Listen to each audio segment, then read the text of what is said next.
Welcome to Quadrants of Mental Health. I am your host, Dr. AJ. You can call me AJ.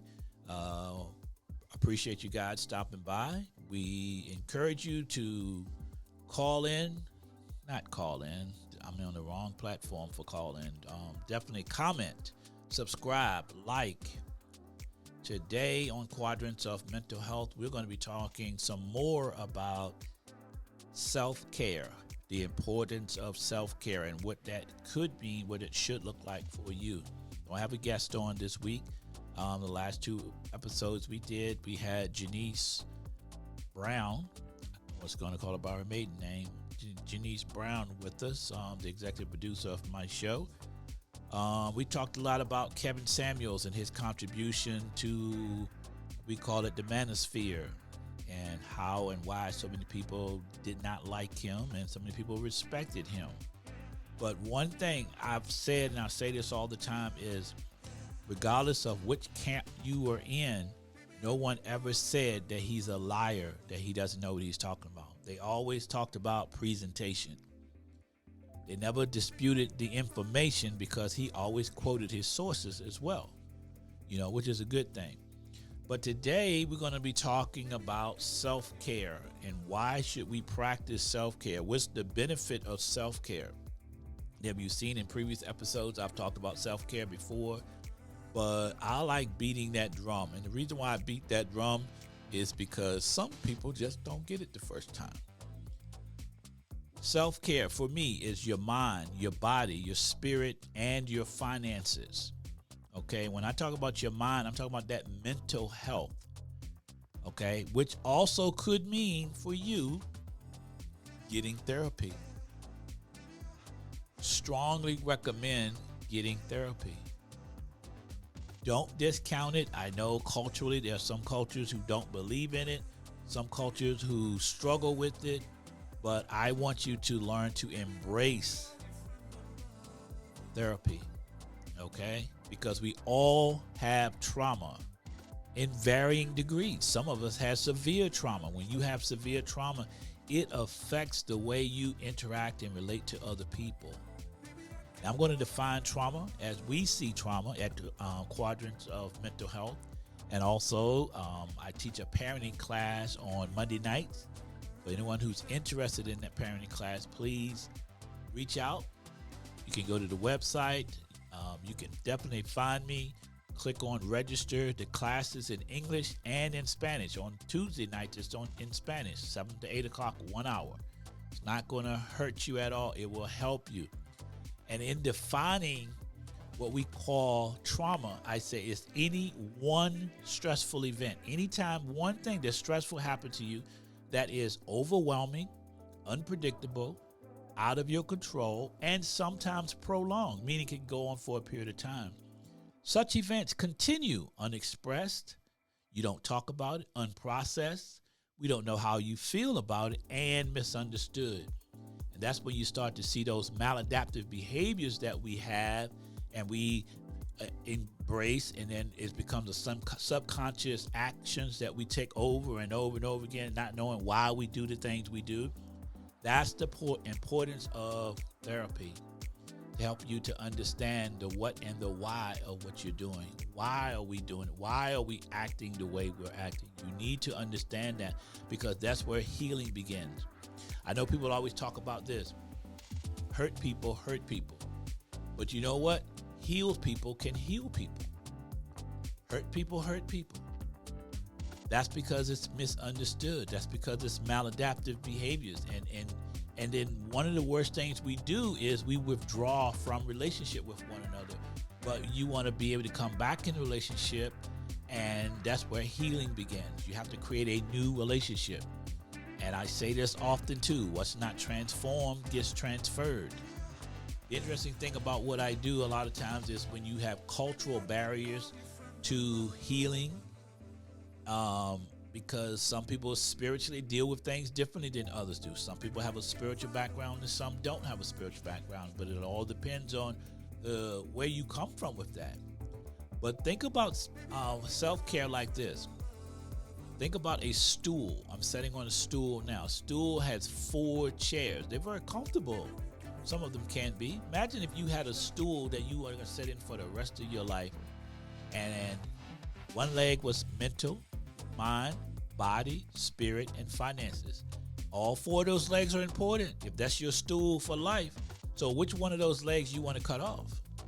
Which one of those legs you say, not that important? Which one of those legs you just devalue because you don't feel like it or it don't make sense to you right now, today?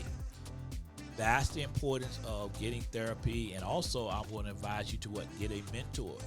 Get someone a little older than you that you look up to, that you respect, that can help you and guide you throughout this, I call this river or stream of ocean of life that we go through.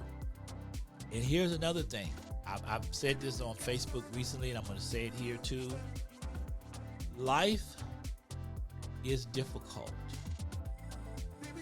Okay? You will always have to deal with something. There's never going to be a point in time where life just comes like a ocean breeze and everything is calm and relaxed. You may get those moments like that, those pockets like that, but life is difficult. It's difficult for a purpose, for a reason. You are designed, created to deal with those things. And I say obstacles are what you see when you take your eyes off of your goals. See, people get stressed out and we get depressed and we go into anxiety because we think that life should be easy. It's not. Life is difficult. My middle son, Trey, when he was younger, he used to say, "That's not fair."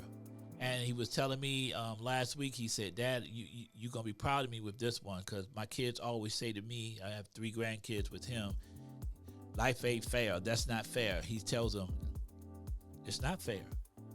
Get over it.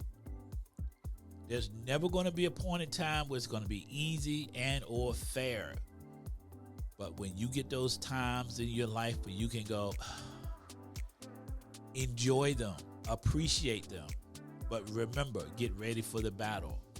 If you're a Christian out there and you believe the word of God, it talks about spiritual warfare. It didn't say spiritual rest fair. It's spiritual warfare. That's every day you're going to have to fight something.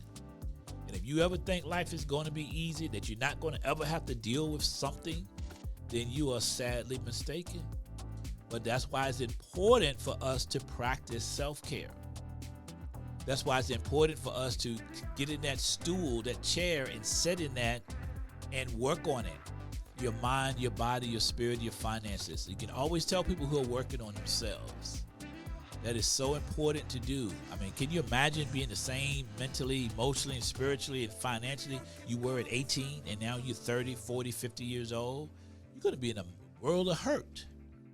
If you have the same mindset, remember I said, what's not transformed gets transferred. And we need to start to do the things necessary. I would say do those hard things now. Get those out the way. You know? And I wrote a poem the other day. I wish I could bring it with me. It says, choose your hard. You know, if you think life is hard now, do nothing. See if it gets better. No, it gets worse. It gets harder. You can choose your hard to learn the levels of love and understanding and acceptance of love, or you can focus in fear, function in fear. Choose your hard. You think it's difficult now, choose your hard. I much rather work on me, develop me, become the best version of me. Yes, it's hard. Yes, it's difficult. But if I do nothing, it's not going to get any better. And some people, you know, I had a guy I talked to on the phone. I was on the phone with him for an hour and 15 minutes, and he said no one never told him that life was difficult. And he had attempted suicide 3 times. I said, sir, life is difficult. Let me be the first to tell you that. There's never a perfect day, a perfect storm. You're always going to deal with something. It could be as simple as a flat tire or a slow leak in your tire. It could be as simple as, I'm saying simple, but it could be a hot water tank in your house. It can be an ice storm. It's going to be something that you don't want to have to deal with. Just get over it. Deal with it. Get it out the way. Obstacles are what you see when you take your eyes off your goals. So what are you focused on? And then understanding, here's some spiritual laws, some spiritual truths. I'm talking about the mind, body, and spirit. When you look at a spiritual law, the law of attraction. Okay? See, we understand the law of gravity. We understand that, but there are other laws out there. The law of attraction. What you think about is what you bring about. You attract people into your life. You attract certain situations into your life. Can you imagine, and I can attest to this one, attracting the same woman over and over again in your life? You get out of a relationship with one and she's back again, different package, but mentally, emotionally, and spiritually, the same person. Why? Because you haven't learned. Life lessons repeat until you learn. Sometimes we think it's the other person, but you got to say, what am I doing that's going to attracting this person, this personality into my life? And if I want more in my life, I have to learn to attract more in my life. You want more money, finances, then you have to learn to attract those things. And one of the powerful things I've learned is giving begins the receiving process. Giving begins the receiving process. So if I want money, I have to give money. If I want a friend, I have to be a friend. If I want love, I have to be loving. How simple is it? We make it difficult because we think life's supposed to be easy. That when I graduate, I've heard kids say, as soon as I turn 18, I'm leaving. Bye. That's what I would say. But then you're going to realize, welcome to the real world. I remember my daughter, Alex. I have 6 kids. I know I say that a lot. My daughter, Alex, graduated on Thursday. No, she graduated on a Friday. We gave her a graduation. No, she did graduate on a Thursday. She got a job on Monday. Excuse me. I'm trying to get the sequence right. She graduated on Thursday. Got a job on Friday. First job. She started on Monday. By Wednesday, she said, Daddy, I don't want to work no more. I hate working. And I said, welcome to the real world. Welcome to the real world. Get used to this. If you want to work for someone else, that's the 40-40-40 plan. You don't have to do that. You should start your own business, but it'll work. You're got to do something. You can't sit in here and just do nothing. But she recognized within 3 days that was not for her. Life is not easy. Life is difficult at times. We have to work on ourselves. That's your mind, your body, your spirit, and your finances. John Maxwell said this: if you want to become an expert on anything, any subject, take 1 hour out of the day, 1 hour a day for the next 5 years, and you will become an expert. And most people won't read the newspaper these days. We want to get it quick. We want a TikTok. We want a YouTube video. But sometimes we got to spend more than that time to learn something, to become something, okay? I'll say it like this. If you want something you've never had, you have to do something you've never done.